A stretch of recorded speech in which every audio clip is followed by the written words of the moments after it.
In Jujutsu Kaisen, and more specifically in the Zenin family, curse techniques are everything. If you don't have a curse technique, you aren't fit to be a sorcerer, and if you aren't fit to be a sorcerer, you aren't fit to be a Zenin. A Jujutsu sorcerer skill set, according to Gojo Satoru, is about 80% innate techniques, but when you're born with almost no curse energy or talent, you're forced to walk a different path. This is the path of Toji Zenin, who would later be known as the sorcerer killer and the strongest Zenin to ever live. And since Toji's making his return in the anime this week while fighting the cursed spirit Dagon, I'd like to go over Toji's life and tell you exactly how strong he is, since I think he is pretty underrated. But first, I'd like to say that if you enjoy this type of content, make sure to like the video and subscribe to the channel, since it'll help me to make more Jujutsu Kaisen content just like this in the future. Starting off this video, we have to go way before the hidden inventory arc. Toji was born into the Zenin family, the son of Naobito's brother, making Naobito the head of the family, and Ogi his uncles, and also of course making Naoya, Maki, and Mai all his cousins, even though they haven't met before. But even though both of his uncles have pretty prestigious techniques, he was born without any curse technique at all, and a very low amount of curse energy. Now I do want to clarify here that we don't actually know if he was born with a little bit of curse energy like Maki, since from what we know, Maki may have only had this amount of curse energy because Mai was still alive and holding her back. But this doesn't really matter, it's just kind of a nitpick, but you can have your own interpretation of it. But because Toji wasn't born with any technique whatsoever,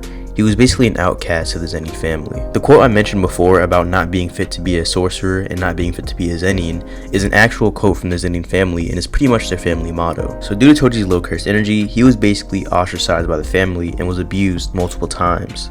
In fact, one of the scars that Toji has on his lip is from one of these moments of abuse. He got this scar after being thrown in the same pit that Maki and Mai were thrown in, which houses cursed spirits grade 2 and below. Later on, at some unknown point in the manga, Toji was able to fully awaken his heavenly restriction, which gave him a body that towered over everyone in the Zenin families in terms of physical stats, in return for him having absolutely zero curse energy. And also due to him having zero curse energy, it's basically impossible for anyone to sense him in battle, except for one exception, which I'll get into later. After getting this heavenly body, Toji ended up leaving the Zenin family and spent quite a bit of time doing odd jobs such as assassinations, and eventually gained the name of sorcerer killer. Something kind of funny as well is that somewhere along the line before hidden inventory, Yuki Tsukumo actually reached out to Toji after being intrigued of hearing about his heavenly restriction, but Toji blew her off. And the reason I say this is kind of funny because Yuki Tsukumo is also a star plasma vessel, just like Riko Amanai, who Toji would eventually kill. But after doing many jobs and accruing a bunch of money and cursed tools, such as the soul split katana, Toji eventually found Megumi's mother and settled down with her for a long time. And to be honest, she's probably the only reason that Toji didn't go back and kill the Zenin family, even though we know he very easily could have just on a whim.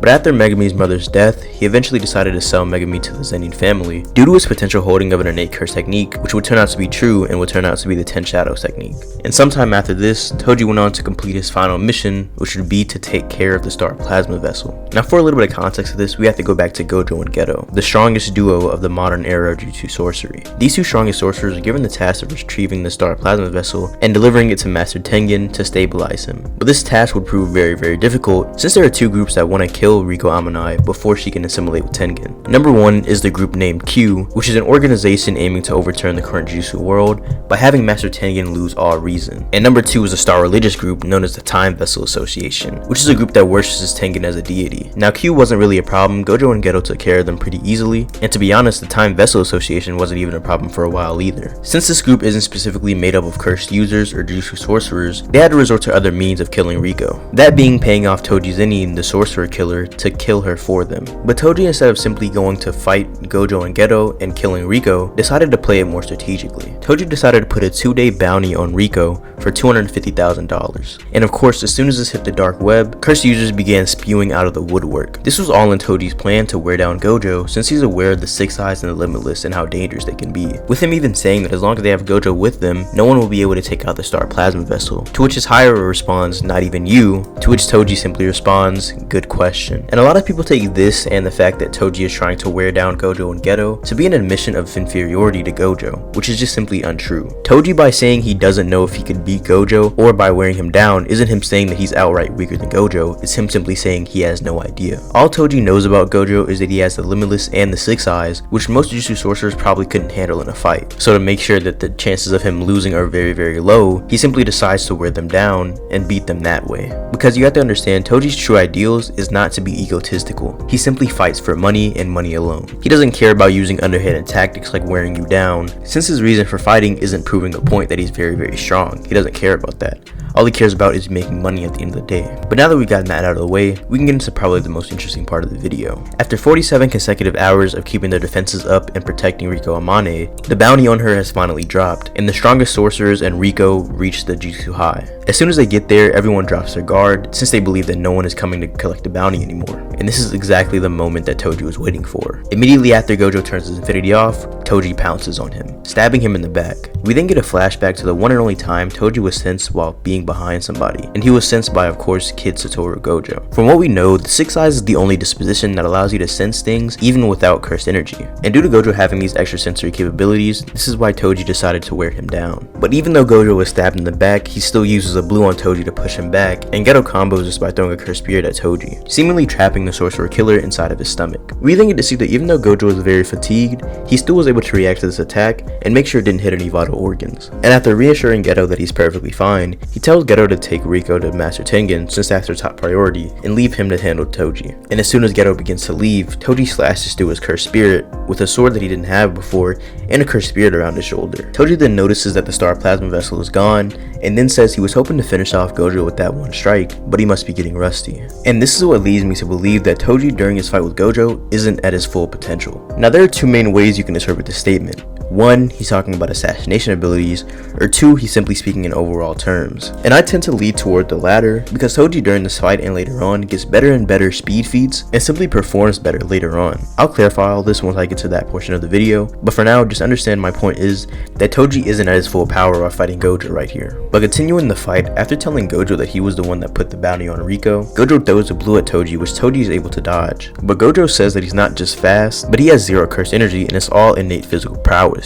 And due to this, he can't really read his movements. Toji then begins flaunting around his speed and blitzing through the battlefield and is seemingly hit by a blue by Gojo. But after being hit into a building, it's revealed that this is actually pretty much an overall plus for Toji, since he's able to be hidden in the building, and Gojo is forced to completely destroy the buildings around him with a maximum output blue. And this is when Toji enacts his final plan to kill Gojo. Toji releases a massive amount of fly heads towards Gojo, which he was hiding inside of his cursed spirit. And while these fly heads aren't a threat to Gojo physically since he has infinity on, these fly heads do impede his vision by a large margin, meaning it'll be harder to see Toji. And after realizing he doesn't have time to waste on these fly heads since Toji's target is Riko, Gojo diverts his attention from Toji for a split second, and this is once again the second that Toji pounces. And even though Gojo could sense the foreign curse energy coming out of the inverted sphere of heaven, he could do nothing to defend against his attack, since its ability is the forced stoppage of curse techniques, completely going through infinity and stabbing Gojo straight in the neck. And after this, it seems like Gojo's fate is pretty much sealed. Toji begins slashing him everywhere, making sure he's completely useless and dead, ending it off by stabbing him in the head with a non-cursed tool, and finally saying he's starting to remember how to do this. And this goes back to my statement of him not being full power while fighting Gojo, since now he's starting to begin to get his edge back. But something that a lot of people don't notice is that this moment might have sealed the fate of Toji.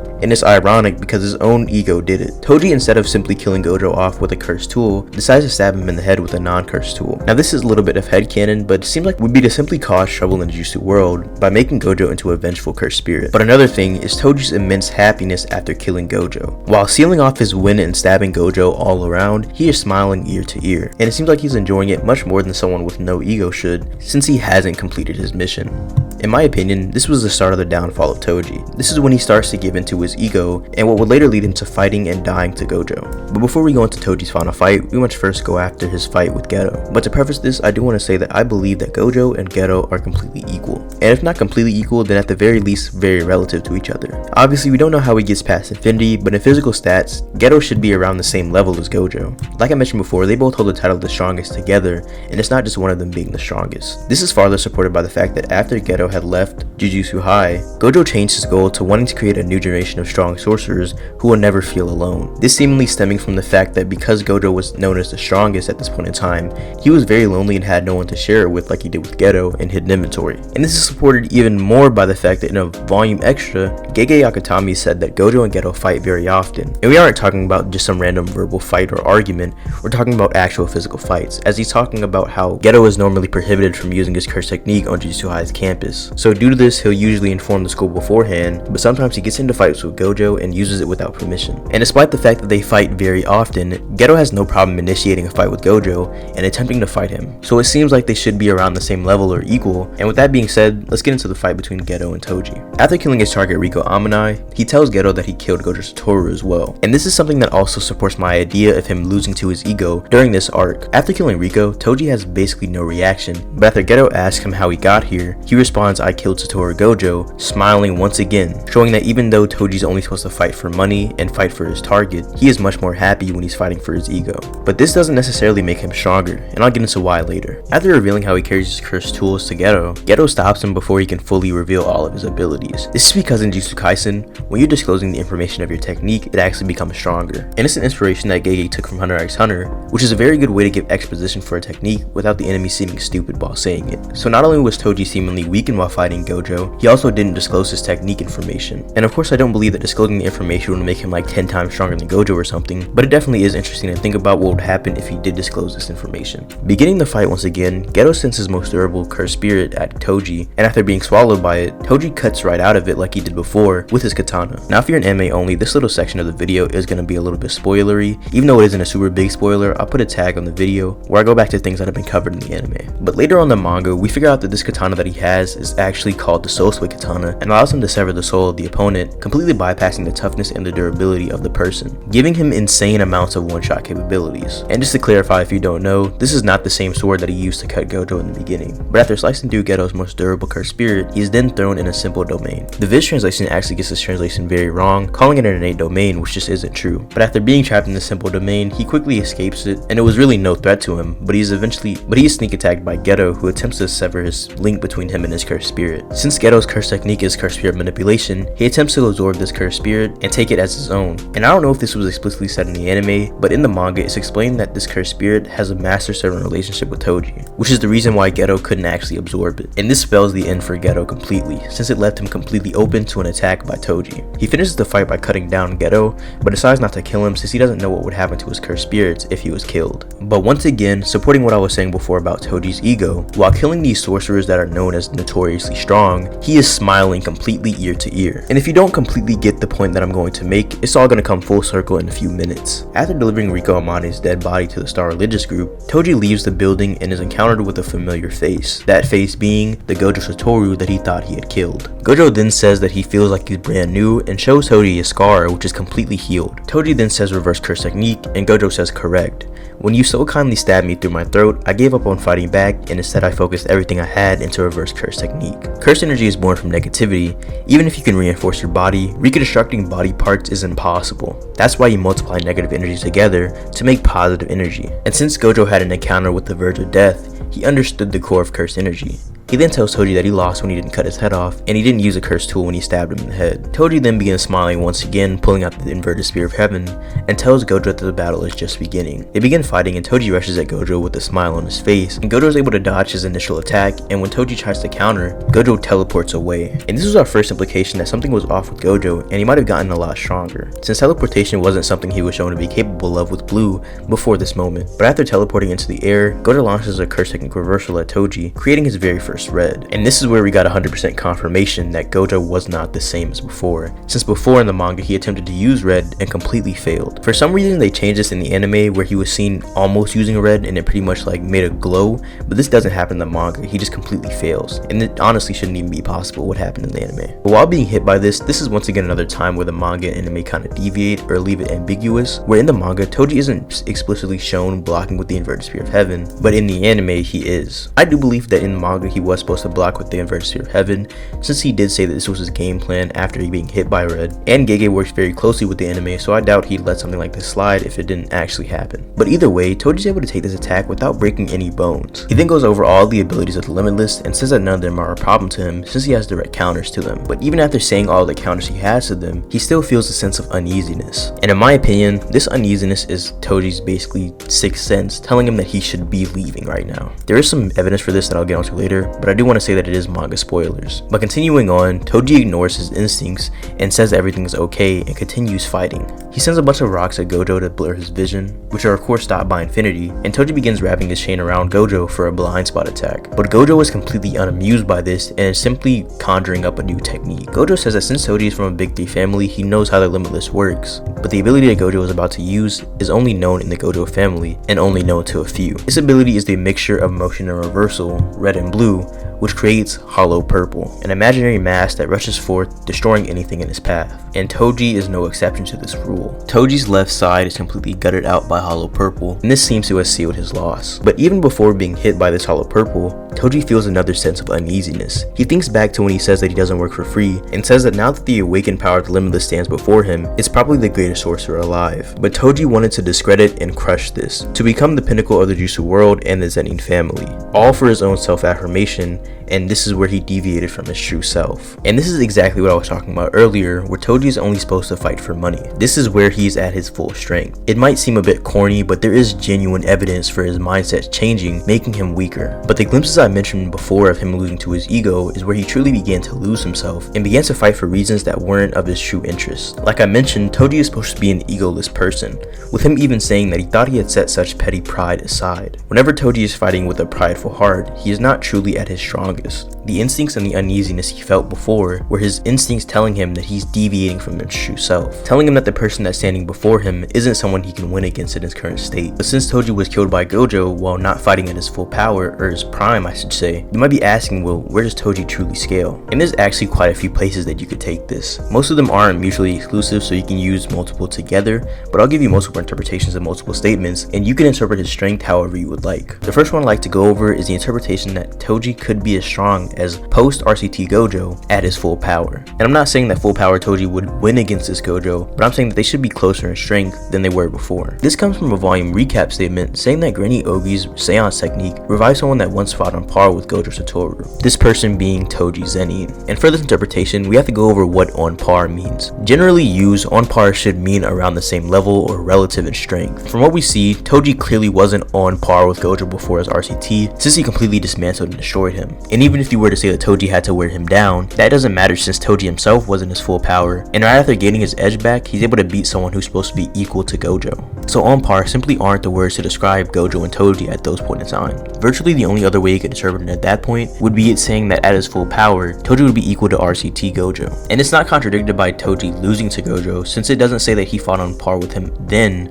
but it rather says that he once fought on par with Gojo, meaning that at some point in time, Toji did fight with the same strength as Gojo. But I'll admit that is a little bit of edgy scaling and not many people believe it. The more consistent scaling that people go with is scaling to Maki Zenin. And this is where we get into major spoiler territory for anime onlys. So if you're an anime only and enjoyed this video, I'd appreciate it if you subscribe to the channel, but this is where you should probably part ways with me. But yeah, moving on to the Maki scaling, Maki multiple times is stated to be on par with Toji. This is of course after awakening her heavenly restriction, which is the same as Toji's, and is able to completely cut down the Zenin family, something that Toji decided not to do. She's able to easily kill people like Ogi, who is a special grade 1, and she goes on to 3v1 the Hei. And if you don't know, the Hei is a group composed of people who have been recognized as possessing the skills of a semi-grade 1 sorcerer or higher in accordance to the criteria of Jujutsu High. So in other words, they're the strongest sorcerers in the Zenin clan. And in this 3v1, she has pretty much no trouble taking attacks from them and destroying them completely. But this does lead to her being weakened in her next fight with the leader of the Hei clan, Naoya Zenin. Now she is able to beat Naoya Zenin even though she was weakened, but something I wanted to harp on